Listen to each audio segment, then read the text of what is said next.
You know, they say stupid should hurt, and today it absolutely does.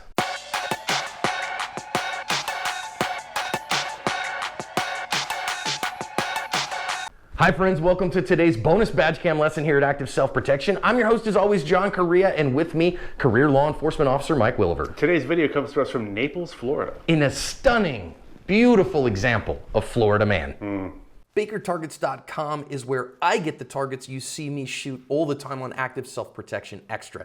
They ship fast, their prices are great, and they have all kinds of targets, both for competitive shooting, defensive shooting, and fun too. Check them out. Officers have been called to this zoo because they have reports of a man being attacked by a tiger, and the 911 calls have come in. Officers are coming in from all over the place, and you see this officer that we have on camera who is looking for where this guy's being attacked. And as far as I could hear on the 911 calls, he wasn't told that this guy was being attacked by a caged tiger, but that there was a tiger at the zoo that was attacking a worker there. So you see him looking with his handheld light in an area where they don't have any ambient lighting whatsoever. We do have badge cam audio here. He's gonna find his dude in just a minute. It's a little gruesome, so pay attention, and if you're squeamish, you may wanna skip this one, but let's listen in.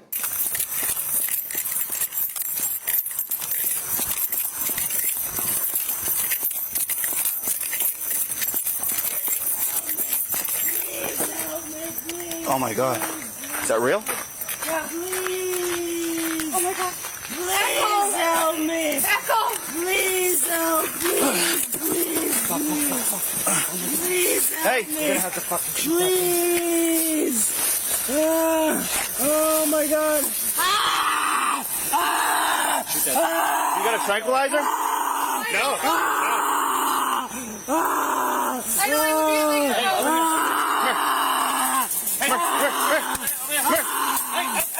oh, please. Oh, shoot. Oh, shoot. Oh, wait. I'm gonna die. You're gonna have to shoot. Shoot. I'm gonna die. I'm gonna oh, All right, just keep a light on. Naples 1 Charlie 10, shots fired. Come here, bud. Come here. All right, yeah, I know. Okay. You got a tourniquet on you? Hey. I need a light here. I need a light. Right here. Yeah. Jake. Here. Shine it on me. Jake, come and grab him. Here's the tourniquet, bro. Come and grab him. Here. Where's the arm? No, just grab him and flip him over. You're okay. We got you. Yep, notify the field lieutenant. Get a tourniquet on that arm. Have him respond. I need the light, dude. You're okay. Get the trauma alert going, whoever I'm talking to. You okay? Oh no. Naples, 1 Charlie 21, 1 Charlie 41. Get that all the way up. You got a trauma alert? All right, that's good, right here. Oh no. Undo it. Yes. Move your arm, buddy. Move your arm. You gotta turn again. Old Three-Finger Joe here did survive his injuries. They did get him to the hospital. He had some pretty significant injuries out of this one. Unfortunately, the tiger did not survive being shot. This guy has not been charged that I can see yet. They're still considering charges against him. We got a couple important lessons to think about on this one. I mean, Mike, I'll bet you there's going to be people who say that they should have let the cat have him. I wouldn't argue with that necessarily, but that is a bad kitty. It is a bad kitty. Let's think lessons. Mike, I really think the beginning of this one shows how limited the knowledge scope is a lot of times when you get dispatched to a call. I mean, you come to a place where you're like, hey, we're at the zoo and a tiger has attacked a dude and we need help. But you don't know where, you don't know what's going on, and this is kind of that fog of war. I got a lot to say about this actually. Right now, I put myself in this officer's position and I'm now looking for a man being attacked by a tiger. Is the tiger still in the cage, as you said?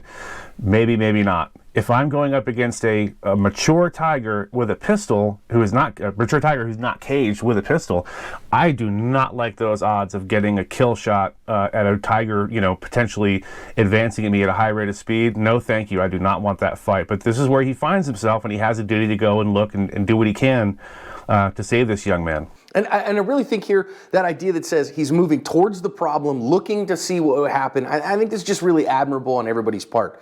Now, he's finally heard this guy and seen what's going on. So finally you get some orientation to the problem. But this is that idea of Colonel Boyd's OODA loop, right? You observe, and then right now you have to orient to this problem. And Mike, I think this is that idea of then deciding, what the heck am I going to do here, and then acting on that problem.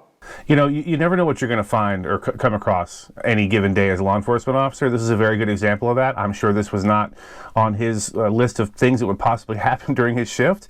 And yeah, you come around the corner, you heard him say, is this real? Like, what am I even looking at? Because it's so far out of the norm of what you expect to have happen on your shift. You come around the corner, you see this, and it's going to take you a moment to figure out what you're looking at. What part of the body does the tiger have? I mean, I'd be concerned, are there other tigers, by the way?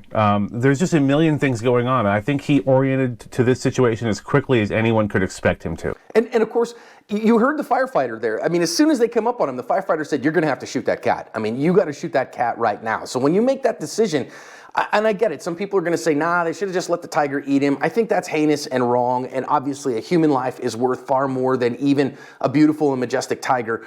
And so sometimes orienting on that and acting quickly is more difficult than we give it credit for. Absolutely. And I think, you know, we talked about this before we started rolling the video. I would have loved to have seen them with a shotgun with slugs or an AR or something other than a pistol. Like we said earlier, you know, your chances against a loose tiger, you know, with a Glock or an HK or whatever are pretty slim. So I'm gonna reiterate what I said. He has to figure out what the heck he's looking at, and then figure out, make a plan really quick. And we'll talk about that as the tape progresses.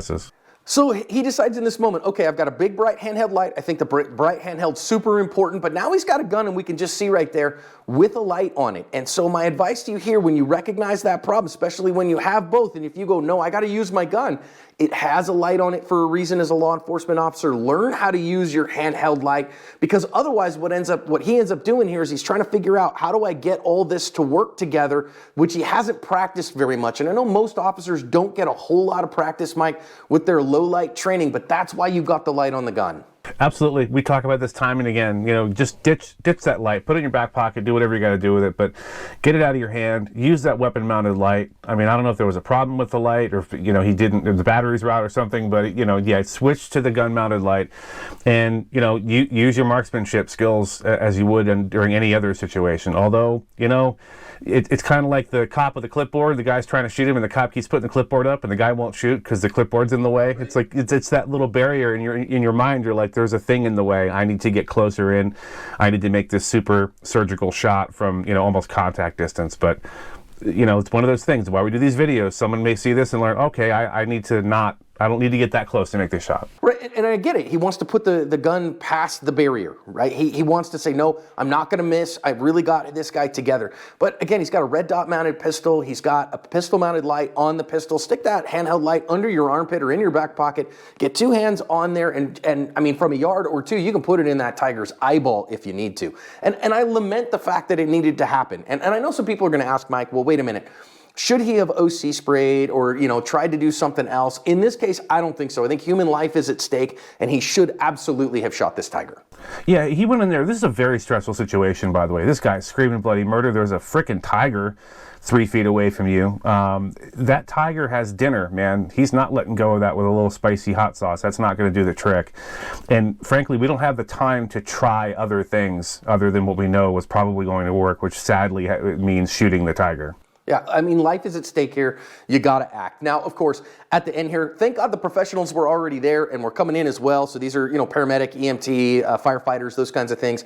And so they were getting after this guy. But I think in most of these situations, you may not have something like that, which is a great reminder. You need to get a tourniquet on this guy right now and know how to use yours. Yeah, we talk about this time and again. It's important to have the tourniquet on your person. So if you're a law enforcement officer, on your belt somewhere or on your tack vest or wherever, it needs to be on you. If it's in your car, if it's in your go bag, it's not going to do any good.